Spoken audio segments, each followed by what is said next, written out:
Hey, welcome back to Leading Edge. She had pretty much wrapped up her very successful career as a social worker, had moved from Ottawa Hills, where she'd lived for, over 20 years, was nestled into a comfortable Mhm. condo in Sylvania. Hey, time to kick back, just savor life at a new pace, which my next guest, I think, was doing until a funny thing happened on the way to the forum. A funny thing happened on the way to November. Nancy Larson is my guest. She is the endorsed Democrat running for the Ohio House seat Mhm. from District 47. Think, Sylvania, think west, Waterville, Mhm. Monclova, that kind of area. Nancy Larson, welcome, but why? You've never been in politics, have you? Why jump in at this point in your life? Because 2016 happened, and the day after that, I was in Washington, D.C. with a million other women that had decided to take to the streets to say this is not acceptable. I love that introduction, by the way. I'm going to capture that, and anytime I go, I'm going to say, "Read this." Just That's read it. Well, great. that's true, though, right? I mean, you had kind of. It is. Yes. I'm in Yeah. my house. This is my downsize. All right, I used to live out on Yeah. acreage with a pond, and this is where I live now, and I Yeah. hope to maybe Yeah. forever. So you had kind of nestled in there, but it was the election of Donald Trump that got you off the Yes. couch. Okay. Yeah. Now, District 47, the turf on Yes. which you've chosen to play, traditionally Republican, but you Hmm. tell me that the latest data puts it in play, so to speak, and I'm intrigued by that. Says who? Make me Who? believe them. Polling that's been done by the Ohio Party that Biden is polling very well in this district, and they elevated my race from regular level to red to blue flip, which means that they do see it as much more competitive, and that the margin for error for Republicans is smaller than elsewhere in Let's Ohio. then let's do this. This is the seat held by Republican Derek Merrin, a supporter of the beleaguered former Ohio House Speaker Larry Householder, who now Yes.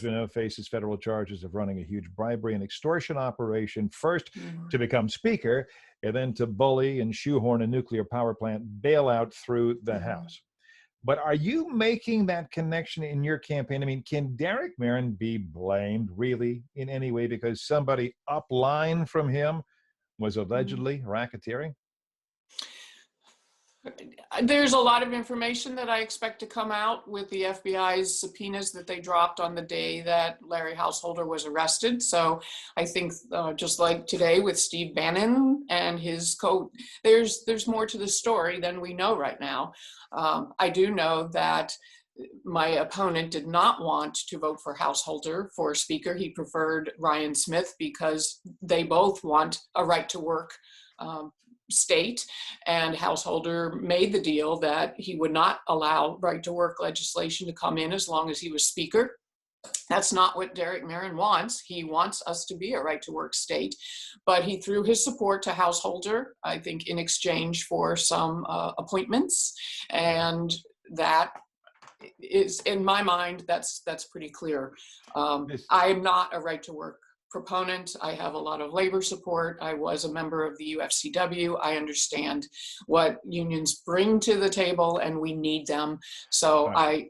there's so many differences She's between myself and my opponent. That's one. she's Nancy Larson, and I think she's just been eager for a chance to get all of this out. And boy, she's doing Mm. it. Yeah, Okay, yeah. let me ask you this though. By the way, you have the United Food Commercial Workers, the union. Okay, what should happen to House Bill 6, the legislation, which is Mm-hmm. as we talk on this day?